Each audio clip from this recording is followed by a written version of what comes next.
Good morning, everyone. Ready for poetry after the storytelling? Yes, ma'am. I'm delighted to be here. This is a very special book. Well, as an author, of course, you love all your books, but this is exciting because, as Lakshmi said, poetry tends to be something that sometimes children are afraid of. They talk about meter, they talk about rhyme scheme, they talk about rules and say, we don't like poetry, it's not something we usually write. What we usually write is little stories. And I tell children, I actually introduced the idea of poetry to children a long time ago when my own children were young, and I did a little volunteer workshop for 5th graders in America. And I said, do you all want to be a poet? And at the end of the day, we actually all wrote poetry. And so we wrote many, many poems, and we created ideas, and we used our imagination to craft them. And I told children that, essentially what is poetry? I mean, Robert Frost, the great American poet, said, for him, poetry was like a lump in the throat. We have William Blake, the great romantic poet from England, who spoke about to see the world in a grain of sand and heaven in a wild flower. When you talk like that, what does it mean? In a sense, with poetry, it's all around us, as Lakshmi said. It's everywhere. It's how you sort of express it that gives it a little bit of that the imaginative aspect to it, and you use words in rhythmic ways. Now, when we think about rules and rhythm and rhyme schemes and meter, people get nervous. But if you really think about even good prose, it has its own lyricism, and music sings through words that are crafted well, sentences that are put together well. As I write a lot of children's books as well, in fact, this afternoon we'll be talking, in fact, with the speaker who was here just before me, Savi, and I are on a panel together talking about children's writing, and I say that, because I love words, I love the sound of words, which is why I'm also a professional voiceover talent. I read my prose aloud so that I can hear whether the sentences are musical enough, whether they move properly. You can always catch an awkward sentence or a clunky sentence when you read it aloud. So anyway, we'll get back to It's Time for Rhyme. So this is a book that introduces 9 different poetic forms to you. Now, I know children have many, many distractions, and they want to be entertained, and the whole idea, and this book actually won a Publishing Next Best Book of the Year award a couple of years ago when it came out for poetry, and essentially it was the best children's book of the year, ages 8 and up. And that's a big award, and it's a big recognition, and I'm guessing that a lot of the reasons why this award was given is because the book is very unique. And I say this not to sort of flatter myself, but to tell you that what it does is it introduces 9 different poetic forms in the form of that particular form. So as she mentioned, when we talk about sonnet, it is written in iambic pentameter. Don't let the words confuse you. It's essentially 10 long beats in a line, and it's that da-dum kind of beat, like your heartbeat. So it's written in iambic pentameter, which is the conventional way of writing a sonnet. I mean, there are many, many kinds of sonnets, and if you were to study further in literature, you'll hear about Elizabethan sonnets and sonnets written in tetrameter and many other sonnets. But sonnet has a couple of rules that you can't change. One is it has to be 14 lines. It has to have an octave and a sestet, which is the first 8 lines, and then the next 6 lines. And usually, most sonnets are Elizabethan sonnets, and they end with a couplet. And you know what a couplet is, right? A couplet is when 2 lines rhyme with each other. And when I was a little girl, I wrote those cat, mat, rat rhyming poems, which all rhyme. But here we have a little bit more sophisticated poetry because I'm a little bit older than I was when I was little. But there's nothing wrong with couplets either. In fact, a couple of my poems are in couplets. What I did is it's called literary license or poetic license. You can take your poems and do different things with it once you've learned the fundamentals. So this introduces the fundamentals, and then it gives you an example poem which is in the shape of the same original form, but it deals with subjects like ice cream or love or family or friends, things that resonate with all of you.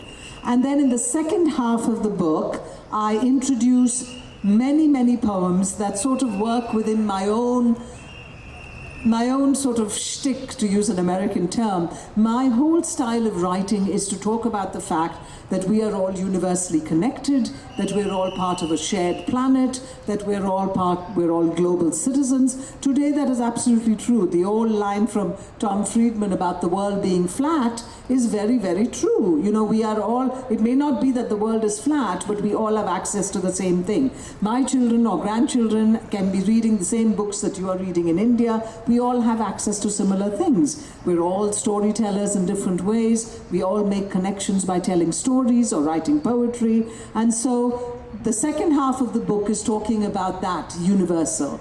So I was told that I should read aloud a little bit from the poetry to give you a sense of what I've been doing. Would you like to hear the sort of drier and simpler but very structured form of what is a sonnet?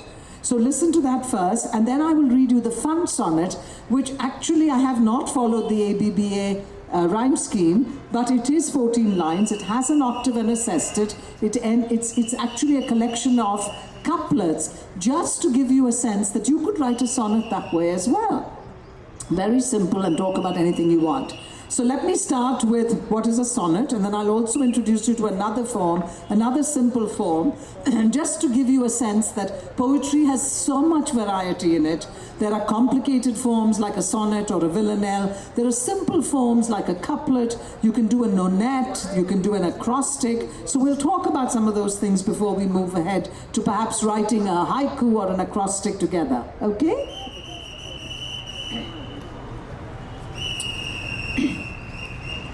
We have an assembly going on with a whistle here. And you know, I start this book just in a very simple way to introduce you to what I'm doing. I say, how many lines in a limerick? What makes a poem really tick? Let's practice with English, recite and rehearse how words become stanzas, then stories in verse. Gerunds are verbs that end with an ing, like you're sitting and looking and also reading. And it's going on, and then I say, so let's turn the page and take poems to new heights. I'll share poetic forms and make the rhythms real tight. I'll show you how far the English language will go to make learning fun and rhyming more so. And then I start, the first poem is Sonnet in iambic pentameter, and you will hear the 10 beats to the line. The sonnet is just a simple poem. Its length is predetermined at the start. 14 lines in total, not a long tome. The octaves 8, the sestets 6 apart. The first 8 lines may rhyme quite easily. The next 6 lines may change repeatedly. Though the meter can vary, I'll show you, some sonnets have 5 long beats through and through. Milton, Dante, and the great bard as well, with thoughtful words of life and death did tell. This form they used to express sentiment. They spoke of love and war and merriment. The sonnet is an interesting find, just 14 lines to speak what's on your mind. So now I've told you what is a sonnet, correct? If you paid attention, you saw it's 14 lines. We have an octave and a sestet. We have an iambic pentameter. We have the 10 beats. Now I'm going to read you a poem called When Mummy Was Away. And it's also a sonnet. It's a slightly different sonnet in terms of its rhyme scheme because I've taken the liberty to do that, but it is a 14-line poem, and if you listen, you'll hear the beat. I packed my own lunch when Mummy was out, with sweets and treats, since she wasn't about. Took out the salad, threw carrots away, put in some cookies, a packet of Lay's, filled up my thermos with sweet 7-Up, joyfully dreaming of fizz in my cup, pulled out my sandwich, added some cake. This was a great lunch. I made no mistake. But something went very wrong with my plan. You don't want to look in the garbage can. Through recess, I lay on the ground in pain. I'll never try packing my lunch again. All that sugar gave me a tummy ache. Junk food for lunch is a major mistake. So, and the reason, as I said, I've done the examples after each form is introduced is because I want you kids to pick up the book and read it, to get it, not just to get it signed by the author, but to use these examples to write your own poems. If I can do something funny like that about mummy being away, you could write about your friend, you could write about homework, you could write about your teacher or your, something that fun that happened in school, or maybe something not so fun. You could write about anything you want. Do you know Charles Lamb many years ago wrote a book, a whole essay on chalk? And you would have thought, what can we write about chalk in so many thousand words? But he did a brilliant job. I don't remember the details of it, but I remember being fascinated as a child reading about chalk. So essentially everything around us stimulates us to think about creating. And Maya Angelou is another wonderful writer. She was a poet and a prose writer. She said, just like our old Indian Akshay Patra, she said, creativity, the more you use, the more it develops. So we have that option. The more you use it, the more it develops. So let it keep growing in you, the fountain. I'm going to introduce you to one more form that you may not have heard of, and it's called a nonette. Has anybody heard of a nonette? No? But can you sort of guess what it might be? Since with the origin of the word, nonette, what do you think? 9 lines. 9, yes. But it's not so much 9 lines, though it is. It's 9 syllables in the first word. But you'll hear it from me. Let me read to you what a nonette is, and then you'll learn what a nonette is. And then I'll read you an example. Right? Ready? Okay. Nonette. Nonettes take an unusual form. The first line has 9 syllables, the second only 8, the third just 7, the fourth 6. only 6, the fifth has 5, the sixth 4, and on, the sixth 4, and on, end. So essentially it's a poem that looks a little bit like sort of an inverted pyramid, or not a pyramid, but more like a triangle that's not equal sides. So it's a visual poem, but it's an easy poem for children to first practice with, because if you know how to count your syllables, does everybody know how to count syllables? I have gone to schools where kids haven't been able to count syllables. That's why I'm asking. Not to talk down at you, but if we said the word poem, how many syllables is that? 2. Except in my poem, The Sonnet, I deliberately read it as 1 syllable. I said poem to rhyme with tome. And sometimes people will trick you like that because we have literary license or poetic license and we can do that. But if you were to count properly, school has how many? 1. Together has how many? 3. Okay, good. So you do know it. You're breaking up your words into syllables. Some words you might get confused if they're really complicated. So here's a very simple nonette I wrote, and it's a poem that a lot of children and adults come and tell me they love. And it's just a simple little poem, but it's a nonette because I didn't have to worry about rhyming. I was there counting syllables. It's called My Friend. Your loving hug wipes away my tears. Your smile makes me smile back as well. When I'm alone, if you're there, things seem so much better. Friends are not just fun. They brighten days, they fill hours, and bring joy. So it's just a thought broken up in syllables, and we have the lines, we have the 9, 8, 7, 6, 5, 4. So very, very simple form, isn't it? Now, just to show you, because I am introducing you to this book, so before we do a little writing, I wanted to tell you what I do after I've introduced 9 forms. I say, so we've seen a few forms and we've worked out some rhyme. We now know the norms and how rhythm keeps time. Let's take what we've read, have a good look around, write our world in new verses, fresh forms that abound. We'll see how far the English language can go. Learning is such fun, poems even more so. And then I've written many fun poems I've written a poem called Animal Groups, Cheese Can Please, Onomatopoeia, Hello World, Mothering. So we have a lot of poems. Which one do you want me to read? Houses and homes, living situations. Cheese poem. Cheese poem. Do you want 2 poems? The cheese poem and one more? Because I want to read one more, some of the others. You know what the last poem is? Shall I tell you the last poem? It's called April Fool's Day. Okay, so shall we do the cheese poem and then April Fool's Day? Okay, let's do that. The cheese poem, and I'll tell you, as I said, I'm going to take you around the world. So all of the poems do that. This one is called Cheese Can Please. Let's travel the world and choose us some cheese. Camembert from high mountains, maybe feta from Greece. Hard yellow Gruyere, favored by the Swiss. From the French, a strong cheese, the Roquefort, don't miss. Mozzarella from Italy makes pasta so good. Soft paneer from India is put in curries for food. Which cheese would you pick if you were to choose? English or New York cheddar? Let us peruse.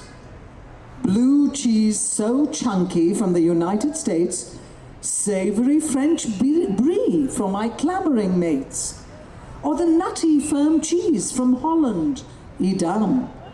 But for me, it's the mild Gouda that goes nicely with ham. We call it Swiss cheese, Emmental, full of holes. German Limburger is great too, if you just hold your nose. Which cheese would you pick if you were to choose? Hard, yellow, soft, served with fruit in fondue? Let's travel the world to find us some cheese. Take your pick from this list or any others you please. So, we had a fun poem that introduces you to many different kinds of cheese. Just like Charles Lamb wrote about chalk, I thought, well, this might be fun. I can introduce many different cheeses to people. We may not all have the benefit to have tried every single cheese, but now if you travel the world, you have an idea of which one is smelly and which one is hard and which one is nutty and which one is, there's English cheddar, there's Irish cheddar, there's American cheddar, and lots of different kinds of cheeses, right? And our lovely soft paneer, which we can't do without. All full of protein, unless you're a vegan and are not allowed to have dairy, but it's good for you. And then I talk about a poem called Hello World, in which we travel the world and we learn how to say hello in many, many different languages. And at the end of the poem I say, if you know all these words, you can travel the world and make friends wherever you go. Because if you know how to say hello, it's an easy way to make friends, isn't it? Okay, shall we read April Fool's Day before we maybe write either a haiku or an acrostic? Yes? Okay. April Fool's Day.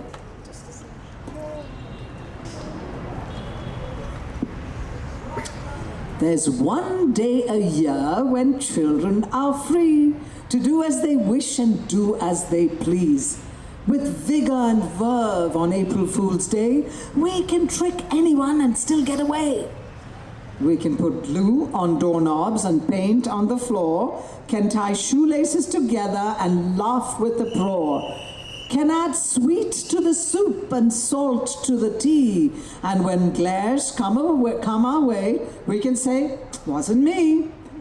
But Maya put ink on the teacher's big chair, and Sonali found chewing gum in her long hair.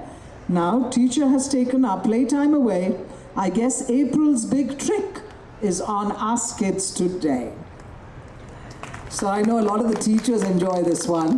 They said, thank you. I was worried that you were giving children permission to do wild things. And I said, well, we need, just as we have poetry of the classroom, which is very important as well, and I hope all of you have access to poems in school, because that sort of teaches us rules, routines, rhythms, meter, helps us to memorize wonderful, lofty words. I studied a lot of poetry in my school. Today they're saying that teachers are not doing as many poems in school, which is unfortunate. But like we have poetry of the classroom, we should also have poetry of the playground. We should also have poetry that's fun and nonsensical. There was an amazing poet called Shel Silverstein that I used to read to my children.